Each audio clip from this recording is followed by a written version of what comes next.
ఈరోజు ఒక మానవ జీవితంలో కొంచెం వెనక్కి వెళ్తే చక్రం అంటే వీల్ కనుక్కున్న తర్వాత మానవ పరిణామ క్రమంలో మానవ సమాజంలో ఒక సమూల మార్పులు చోటు చేసుకున్నాయి. చక్రం తర్వాత దాని తర్వాత వచ్చినటువంటి పారిశ్రామిక విప్లవం ద్వారా మిగతా దేశాలన్నీ కూడా పాశ్చాత్య దేశాలు అనుకోనంత విధంగా ఎక్స్పెక్ట్ చేయలేనంతగా అవి అభివృద్ధి చెందుకుంటూ పోయాయి. పరిశ్రమలు అనేవి నదులు అనేవి మానవ జీవితంతో ఆ విధంగా ముడిపడి ఉంటాయి.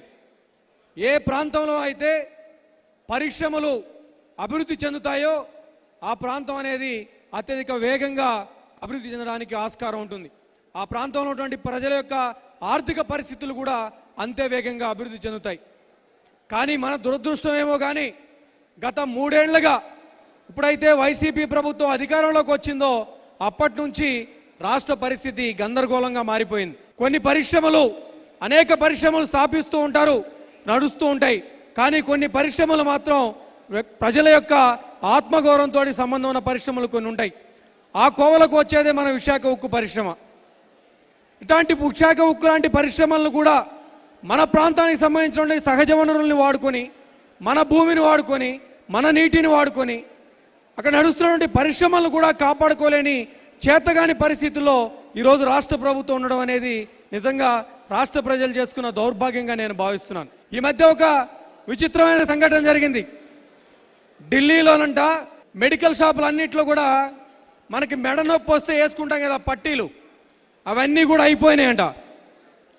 అన్నీ అయిపోయినాయి. ఆ మెడలు ఇరిగిన వాళ్ళు కొంతమంది వేసుకొని ఎంచక్క హ్యాపీగా తిరుగుతున్నారు. కొంతమందికి ఏమో దొరకలా, ఏ మెడికల్ షాపులో దొరకట్లా. అందరు కొంతమంది కుడి పక్కకి, కొంతమంది వెనక్కి, కొంతమంది అన్ని రకాలుగా మెడలు ఇరిగిపోయినాయి అందరికీ.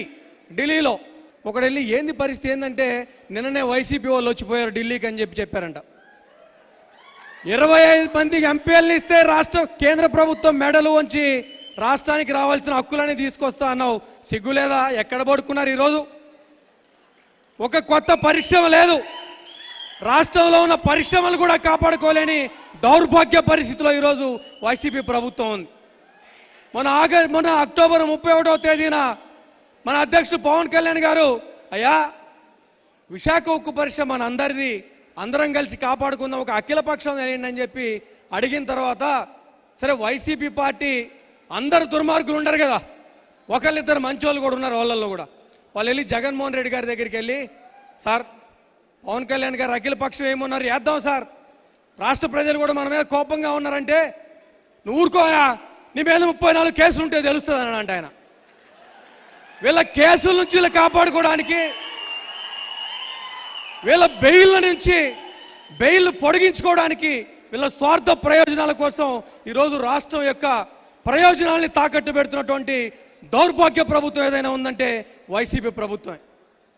ఈరోజు రాష్ట్రంలో ఉన్న విద్యార్థులు కానీ, యువత కానీ, మేధావులు కానీ ఈ జరుగుతున్నటువంటి పరిణామాలను చూసి అర్థం చేసుకోగలిగినటువంటి మనసున్న ప్రతి ఒక్కరు కూడా ఈరోజు ఆలోచించాలి. ఎందుకు వైసీపీ ప్రభుత్వం ఈ విధంగా నిర్లజ్జగా ఈరోజు వ్యవహరిస్తూ ఉంది, ఎందుకు ప్రజా సమస్యల మీద పట్టినాడు ఎందుకు వ్యవహరిస్తూ ఉంది అనేది ఈరోజు అందరూ వ్యవహరించాలి. 5 సంవత్సరాల కోసం ప్రజల ఆస్తులకి, ప్రాణాలకి, వాళ్ళ భవిష్యత్తుకి ట్రస్టీలుగా మాత్రమే ప్రభుత్వాన్ని ఎన్నుకోవాలని చెప్పి రాజ్యాంగం చెప్తా ఉంది. రాష్ట్రంలో ప్రజలు ఇంత బాధపడుతూ ఉంటే ఏ వర్గం కూడా ఈరోజు రాష్ట్రంలో సుఖంగా లేని పరిస్థితి. ఎవరు కూడా సుఖంగా లేకపోతే వీళ్ళేమో భజనలు చేసుకుంటూ ఉంటారు.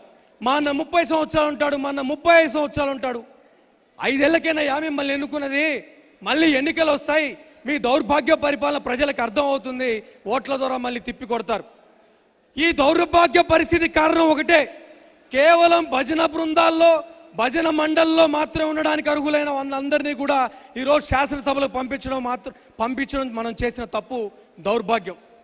కాబట్టి రాష్ట్రం భవిష్యత్తు పట్ల, రాష్ట్రంలో ఉన్న యువత కానీ, విద్యార్థులు కానీ, మేధావులు కానీ మరొకసారి చెప్తున్నా, మన ఉద్యోగాల కోసం, మన భవిష్యత్తు కోసం, మన పరిశ్రమల కోసం, మొత్తంగా రాష్ట్ర భవిష్యత్తు కోసం ఈరోజు అందరూ కూడా మనం పవన్ కళ్యాణ్ గారి వెంట నడవాలి.